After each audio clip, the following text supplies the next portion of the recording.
Bonjour et bienvenue à tous pour ce nouveau reportage sur la brigade de recherche et d'intervention, plus communément appelée la BRI. Afin de démocratiser cette unité d'élite, nous avons pour vous intégré leur service pendant plusieurs mois afin de comprendre leur mission et leur quotidien.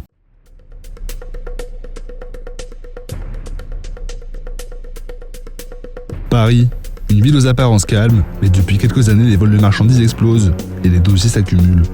Nous retrouvons Plastic. Enquêteur à la BRI, il travaille actuellement sur une grosse affaire de vol de marchandises.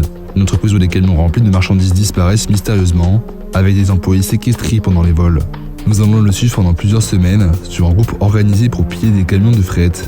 Vous verrez que grâce à la technologie, les enquêteurs ont pu intercepter les communications entre les membres du groupe, pourtant organisés.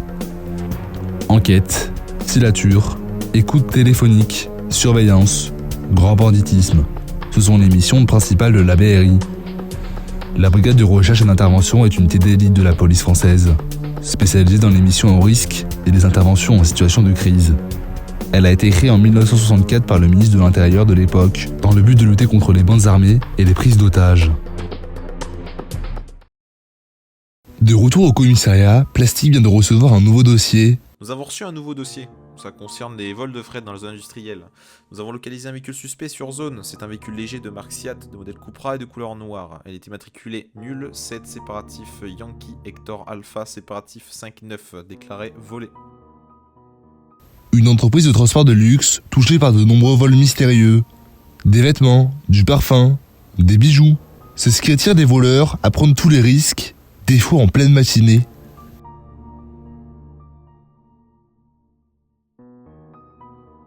Une voiture volée a été repérée dans la zone industrielle. Les collègues de Plastic l'ont suivi jusqu'à un parking dans une zone résidentielle. Plastic va donc essayer de trouver un point pour commencer une filature. Arrivé dans le parking, nous retrouvons la voiture volée. Elle est là, Plastic décide de se mettre en planque en attendant un mouvement. 5 heures après le début de la planque, une voiture arrive, se stationne et repart avec le véhicule volé.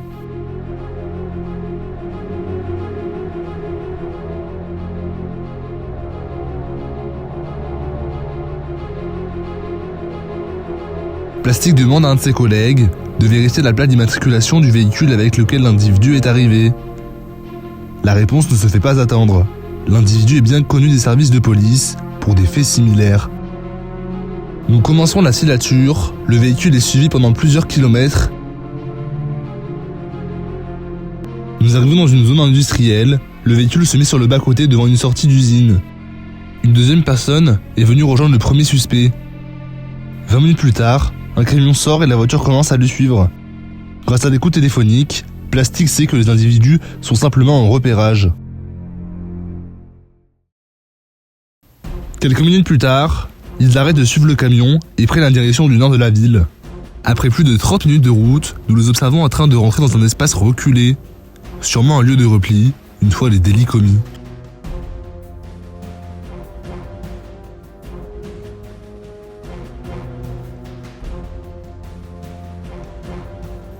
Plastic décide de placer une équipe devant la maison pour surveiller les individus.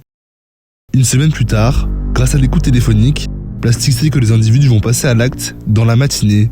Une équipe d'intervention va alors être déployée dans le but d'intercepter les individus. Une équipe est chargée de surveiller les suspects pour assister au flagrant délit. Par mesure de sécurité, l'intervention se déroulera au point de repli. Le véhicule noir est localisé par Plastic. Il est actuellement 5h30 du matin quand un camion sort de l'entrepôt. Les individus commencent à le suivre. Au détour d'une rue peu fréquentée, il passe à l'acte. Le conducteur est laissé pour mort tandis que les individus prennent la route vers leur maison de repli. Pendant ce temps, une équipe de la BRI se prépare. Plastic fait un dernier briefing pour l'équipe d'intervention. On est face à des individus dangereux. Prenez toutes les précautions possibles. Il y aura une équipe qui arrivera par le lac, pendant qu'une autre rentrera par l'entrée de la maison. Au top assaut, je compte sur vous pour être synchronisés et arriver en même temps sur les individus pour qu'ils n'aient aucune chance de s'enfuir. Bonne chance à vous, messieurs. Il est 6h05, le temps d'intervention est lancé. Les individus sont encerclés par une équipe nautique qui arrive par le lac et une autre équipe qui arrive en voiture, le tout supervisé par 2 hommes sur la colline avec une vue plongeante sur la maison. L'intervention est un succès, les 2 individus sont interpellés et la marchandise a été retrouvée. 2 kalachnikovs ont également été saisis. L'équipe se réunit alors pour un briefing leur permettant de retracer les moments clés d'intervention. Malheureusement, pendant la réunion, une alerte est déclenchée. La BRI est demandée en renfort sur une prise d'otage. Les hommes de la brigade de recherche et d'intervention ont moins de 10 minutes pour s'équiper et partir. Un convoi est alors formé en direction de la prise d'otage. Une fois arrivé sur les lieux, une équipe d'intervention se prépare pendant que le négociateur tente de rentrer en contact avec les assaillants. 30 policiers vêtus de noir ont pris place autour du pavillon. Le négociateur tente alors une approche avec les preneurs d'otages. Monsieur, c'est la police. On essaye simplement de prendre contact avec vous. Je voudrais simplement vous rassurer pour vous dire qu'on est là pour parler avec vous. Je vous demande pas de sortir ou je vous demande pas de vous mettre à la fenêtre. Je vous demande simplement de décrocher le téléphone pour qu'on puisse négocier dans de bons termes. Quelques instants plus tard, le forcené sort à la fenêtre. Il exprime alors sa colère et insiste sur le fait qu'il va tuer l'otage. Qu'est-ce qu'il y a Monsieur, c'est la police. J'en ai rien à foutre, je vais le buter. On essaye simplement de prendre contact avec vous. J'ai pas envie de parler, barrez-vous, je vais le buter.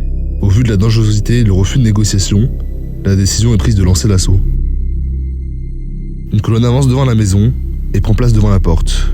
Un vérin hydraulique est mis en place afin d'ouvrir cette dernière. Le médecin est placé en fin de colonne pour agir au plus vite en cas de nécessité. On est là pour assurer la sécurité médicale des opérateurs et des mises en cause dans le cadre d'une intervention. Nous sommes présents pour apporter de la rapidité dans les secours à personne, ce qui peut sauver certainement des vies au cours d'une intervention. La colonne commence à progresser dans la maison. Police au sol, police au sol. Police, c'est du sol, c'est du bouge plus. Police. Bouge plus, au sol. Un des assaillants commence à ouvrir le feu sur la BRI. Il sera neutralisé.